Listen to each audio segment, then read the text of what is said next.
We're now ready for session number 13, honoring God with what you keep.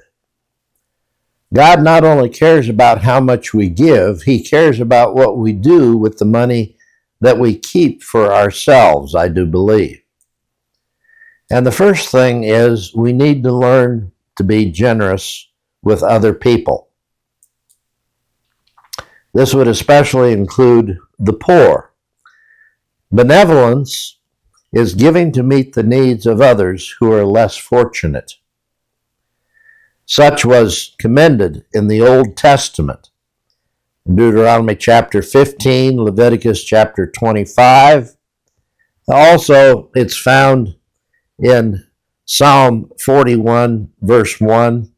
How blessed is he who considers the helpless or the poor. The Lord will deliver him in a day of trouble. Proverbs chapter 3, verse 27 and 28.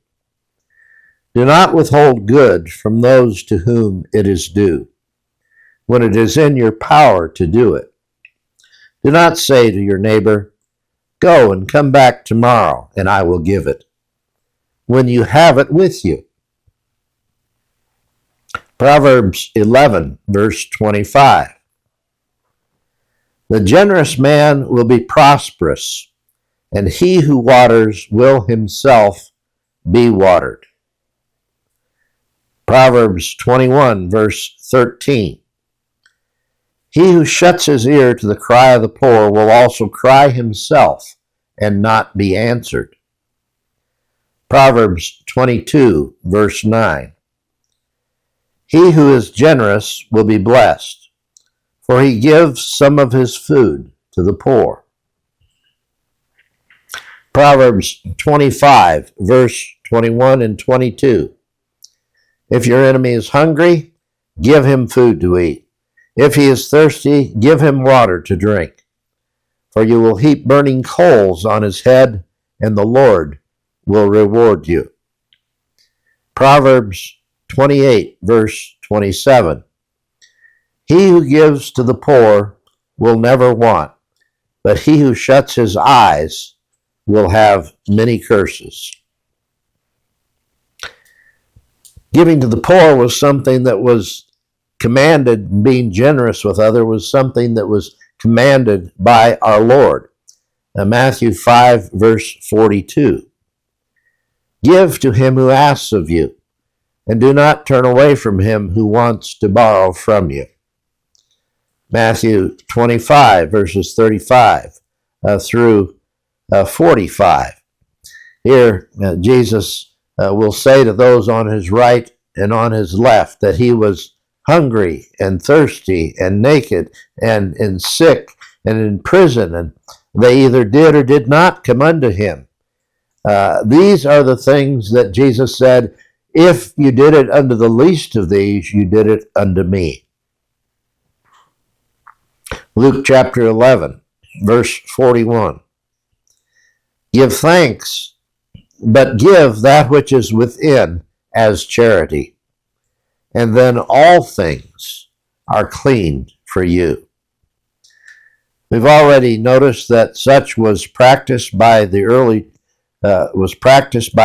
church in several different texts that we've looked at in Acts chapter 6, 11, Romans chapter 15, 1 Corinthians 13, 2 Corinthians 8 and 9, those chapters, and Galatians 2:10 all point to the fact that the early church took care of its poor. This brings us then to this point. We have a special obligation to those who are in Christ. Galatians chapter 6, verse 10. So then, while we have opportunity, let us do good to all men, and especially to those who are of the household of the faith. In James chapter 2, 15 and 16. If a brother or sister is without clothing and in need of daily food, and one of you says to them, Go in peace, be warmed, and be filled, and yet you do not give them what is necessary for their body. What use is that? In 1 John chapter 3, verse 17, but whoever has the world's goods and beholds his brother in need and closes his heart against him, how does the love of God abide in him? I believe that benevolence and missions are over and above our regular giving to the Lord. I don't think you can afford to be cheap with your friends or your family especially. Be ready to give and to do your part and to share with them as well. Here is the second point. Not only should we be generous with others, we should learn to live by faith. And this involves, first of all, personal accountability. We begin by tithing our personal gross income to the Lord, as we spoke about before. And then we have to be a good steward of what we have left. We believe that faith is the path to financial freedom. Matthew 6, verse 33. But seek first his kingdom and his righteousness, and all these things will be added to you. Hebrews 11, verse 6. And without faith it is impossible to please him. For he who comes to God must believe that he is, and that he is a rewarder of those who seek him. Secondly, you have to believe that God will provide. This is living by faith. As Job said in Job 13:10, though he slay me, I will hope in him. The psalmist writes in Psalm 118, 8 and 9, it is better to take refuge in the Lord than to trust in men. It is better to take refuge in the Lord than to trust in princes. Proverbs 3, verse 5. Trust in the Lord with all your heart, and do not lean on your own understanding. Isaiah 12, verse 2. Behold, God is my salvation. I will trust and not be afraid. Matthew 6:33, seek first his kingdom and his righteousness, and all these things will be added to you.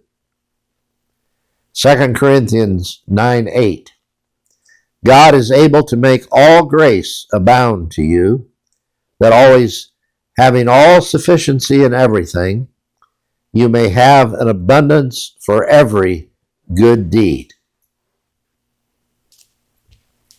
Philippians 4, verse 19. And my God shall supply all your needs according to his riches in glory in Christ Jesus.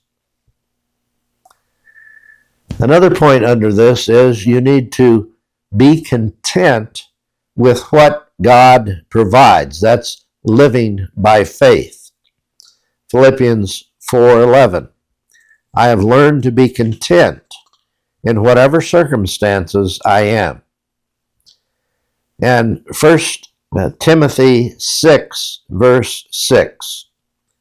But godliness actually is a means of great gain when accompanied by contentment. 1 Timothy 6, verse 8. If we have food and covering, with these we will be content. Hebrews 13, verse 5. Let your character be free from the love of money, being content with what you have. For he himself has said, I will never desert you, nor will I ever forsake you.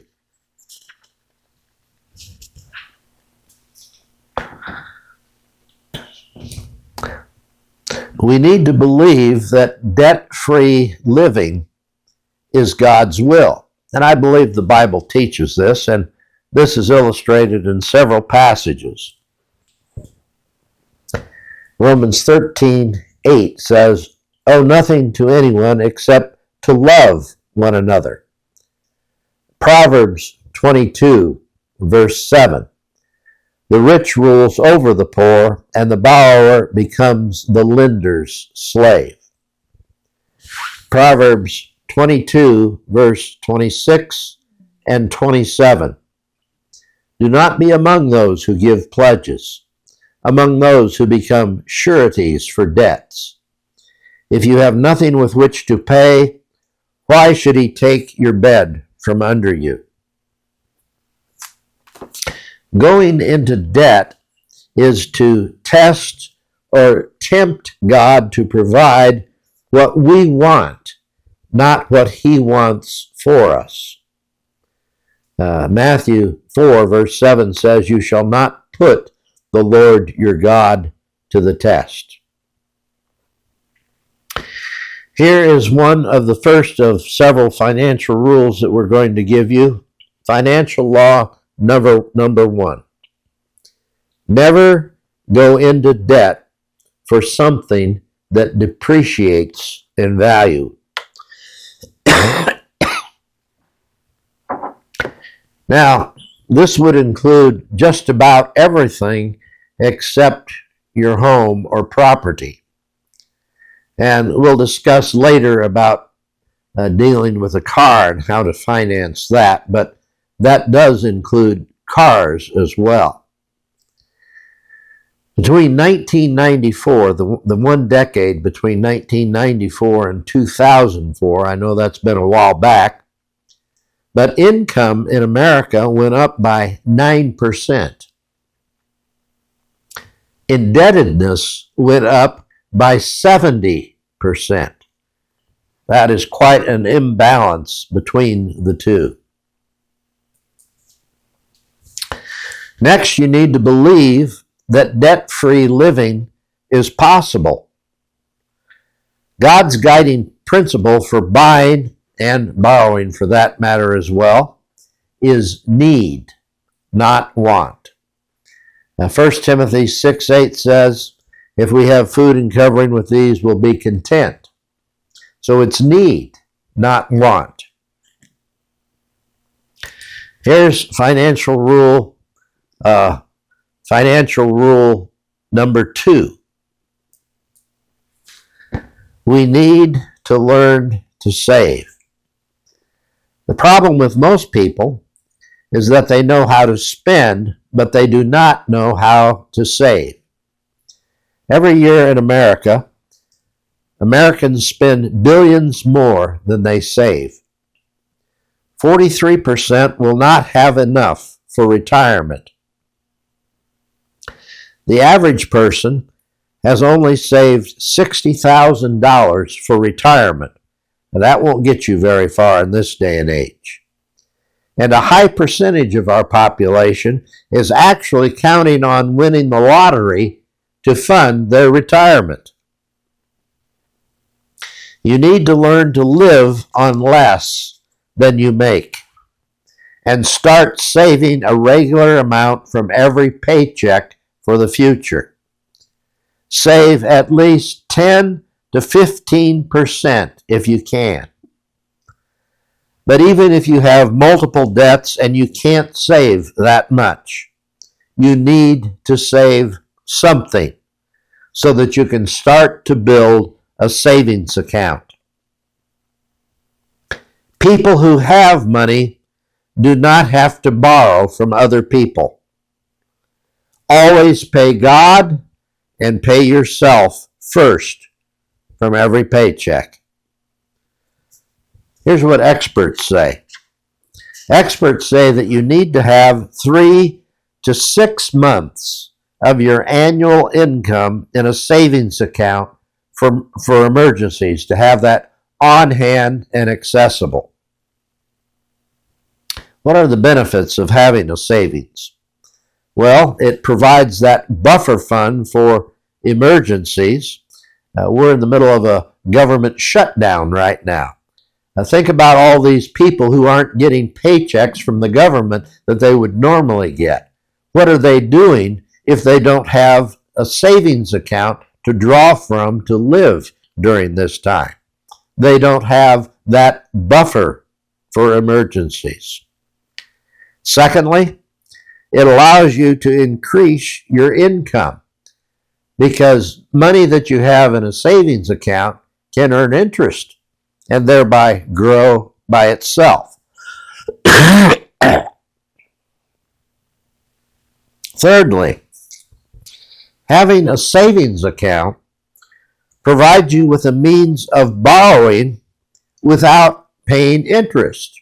Or if you want to pay interest, you'll pay the interest to yourself rather than to a bank. Number 4, it teaches you discipline in your finances. On average, Americans are the worst savers in the world. In some countries, people save an average of as much as 20% or more of their income. But here in America, we don't seem to want to save at all. This is due to our I want it now attitude.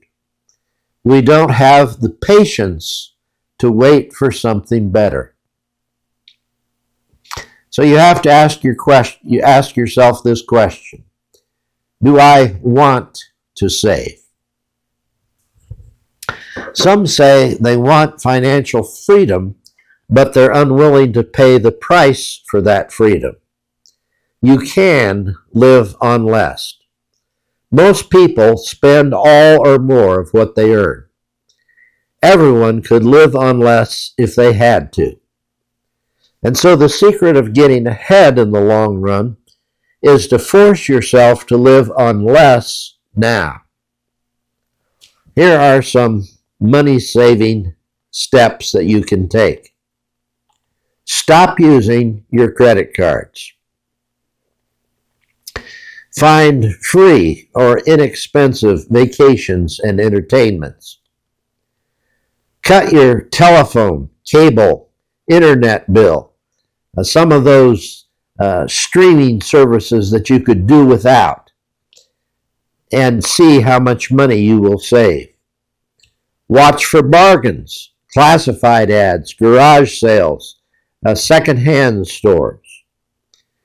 Reduce your utility bills by insulating, turning the heat down, sealing leaks, etc.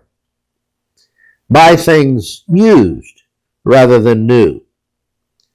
Buy during off seasons or when there are sales on certain items. There are certain seasons of the year where certain items are on sale. Take advantage of that. Make a list for shopping, those things that you have to have, and stick to it. See if you can get discounts for lump sum payments. This is often true with your car insurance and household insurance and other such bills. If you pay it all at once, they give you a discount for it. Do your own repairs when you're able. And you can learn online nowadays how to fix just about anything. Give crafts and homemade items as gifts, but don't be a cheapskate. Maintain good health. Use generic drugs. Make your own clothes. Don't buy brand labels. Learn to shop discount stores and outlets. Carpool. Take the bus. Bike. Walk. Stock up on sale items of food. Garden for food.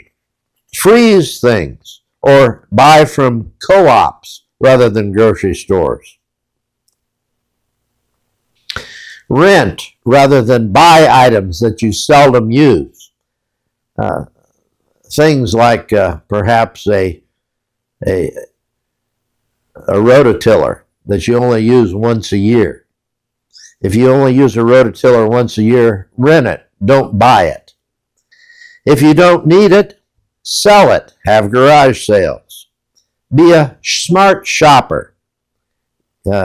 Shop sales, use coupons, but understand that doing that takes time and effort. Here are some of the benefits of having a savings plan. Most people have a spending plan, but they don't have a savings plan. They may save money, but they save it to spend. Few people have a savings plan.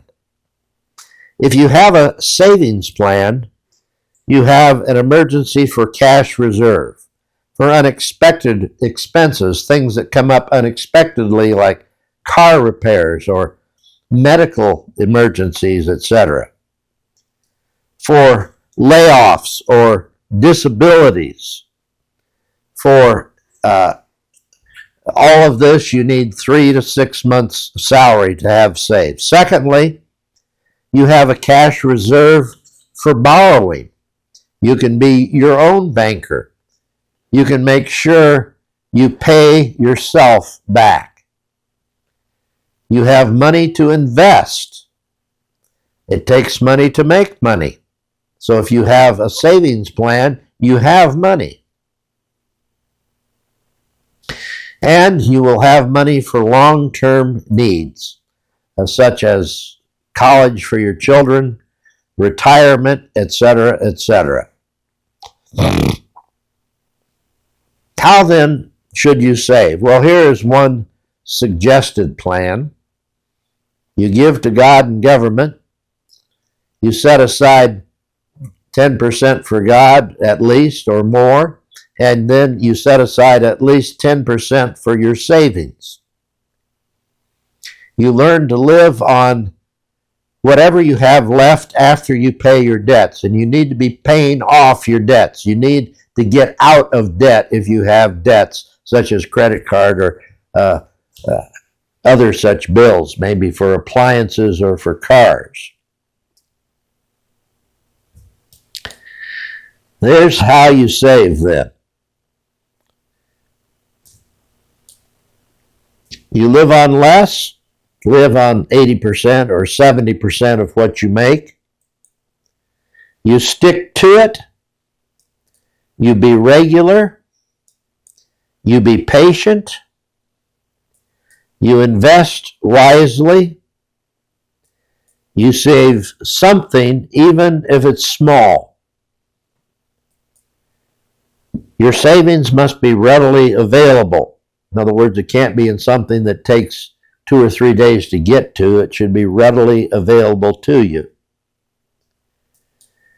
And it must be used only for emergencies. Here are some of the ways that you can save: through payroll deductions, through automatic withdrawals, through regular deposits. They used to have Christmas clubs. That was always a good way to save for Christmas. Or some people just collect change. Even that can add up over time, and you'd be surprised how much money you can save in just saving your change. Here is financial rule number 3. Do not rely on extra income. Things like overtime, bonuses, or things like that. Extra income should always be used to pay off existing debts or to pad your savings. Never rely on these things. Financial law number 4. Never owe a dime after Christmas. Many families charge Christmas gifts and then spend the next 6 months or more paying for them. Make Christmas more about giving of yourselves than giving expensive gifts. Spending large sums at Christmas for your kids or other relatives does not teach good financial habits. Law number 5, pay off credit cards fully each month. There are many advantages of having a credit card. It allows for immediate possession. It's valuable in emergencies. It can make saving money possible because you can buy things on sale that you otherwise could not afford. But there are disadvantages of credit cards as well.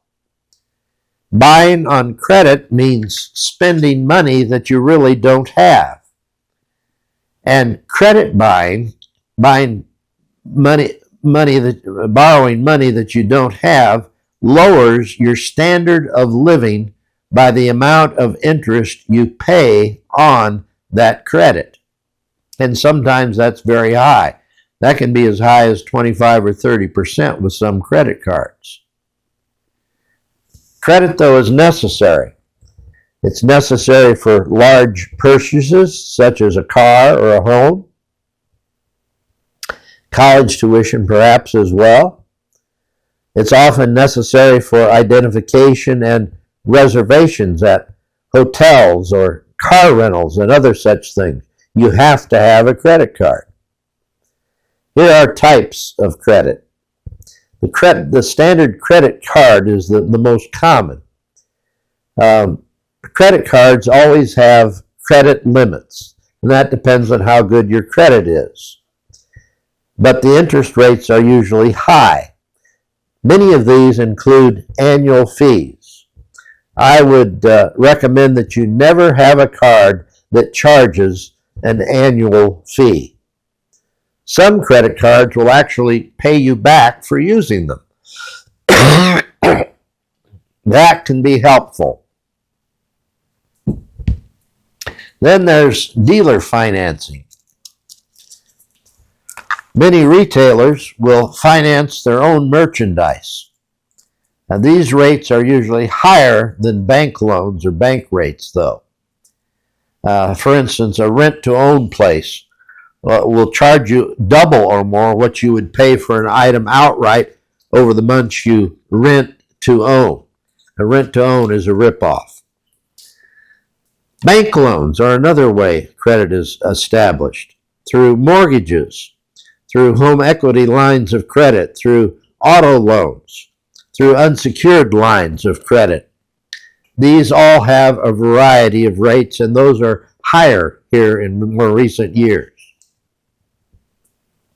How do you establish credit? Well, you have to charge something and pay it off to establish credit. This can be easier through a dealer or a retailer when you're young or when you're first starting out. But you need to make sure that you pay off the account as quickly as possible and never are late with a payment. Ruined credit takes at least 7 years to repair, sometimes longer. You ruin your credit by failure to make payments. You ruin your credit if you have anything that is repossessed. You ruin your credit if you file for bankruptcy. Here then are some of the credit rules. Use credit and credit cards only when necessary and only for necessities. Never have a charge card with an annual fee. Always pay off charges as quickly as possible. I say immediately, every month. Number 4, never push your limit. Number 5, if you can't handle credit cards, cut them up, destroy them. Now next we want to look at the law of depreciation. The law of depreciation says this: pay cash for the initial investment and save an amount of money equal to the depreciating item, a depreciating value of the item. Now here's where we talk about how to buy a car for cash. And I want you to notice the difference about buying a car.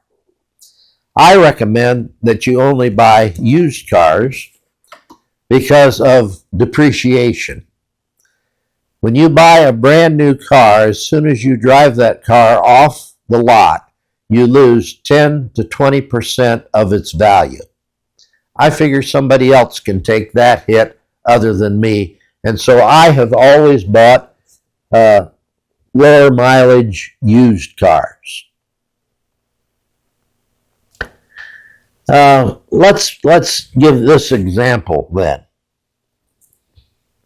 Let's say you spend $25,000 to buy a good used car. If you take out a car loan at about 8%, over 60 months, your payments will be about $509 a month.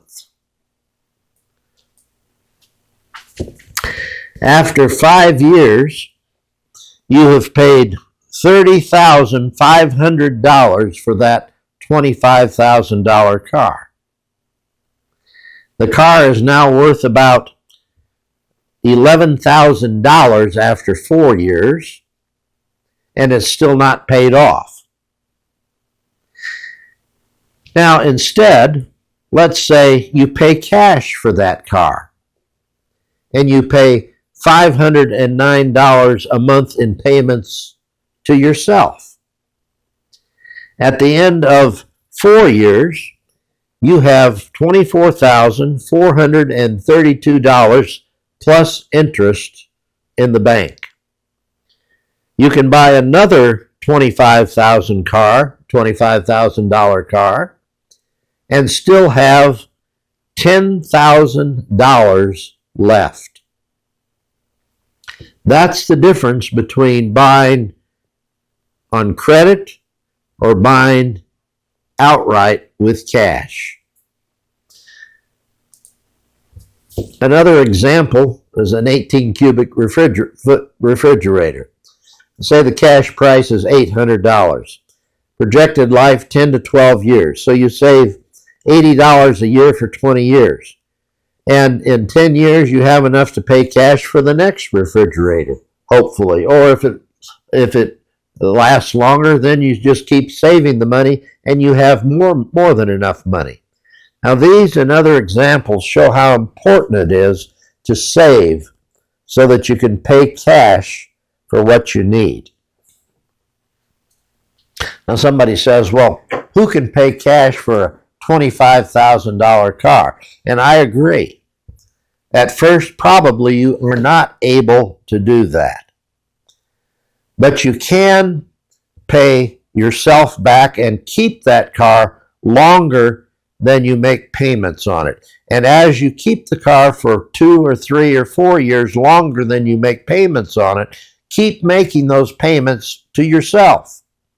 Then the next time you buy a car, you have a stash of money to put down on the car so that you don't have to borrow as much. And after 3 or 4 cars, you'll finally find yourself paying cash for your car. Now, of course, if you had a big stash of savings, you wouldn't have to do that at all. You'd have the money to pay outright. Here's the next point. Believe in the spiritual principles. We need to seek God's will before we buy things. James 4, verses 13 through 15. Come now, you who say today or tomorrow we will go to such and such a city and spend a year there and engage in business and make a profit. Yet you do not know what your life will be like tomorrow.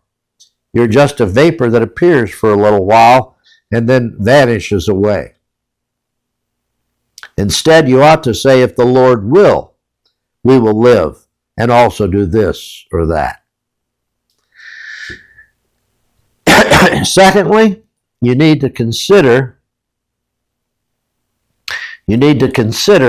how you will honor God with your purchase. Matthew 6:33. Seek his kingdom and his righteousness first, and all these things will be added to you. You need to believe in the family process. Work together as a family on your finances. This should never just be up to one spouse. Both should know about their finances, because when one spouse passes away, often the other doesn't know what to do about paying bills or where the accounts and the money are taken from. Even children of a certain age can better appreciate what your family can and cannot afford if they have some involvement. And this can involve, giving your kids a small allowance for doing chores around the house or whatever. Everyone must have the same goals and prevent selfish, impulsive spending. Finally, you should know that there are many good books and authors out there that can help you with finances. Names like Dave Ramsey, Larry Burkett, Susan Orman, several others, and you can find all of these online and books that you can get and will help you deal with some of these things. We're going to talk about budgeting in the next session.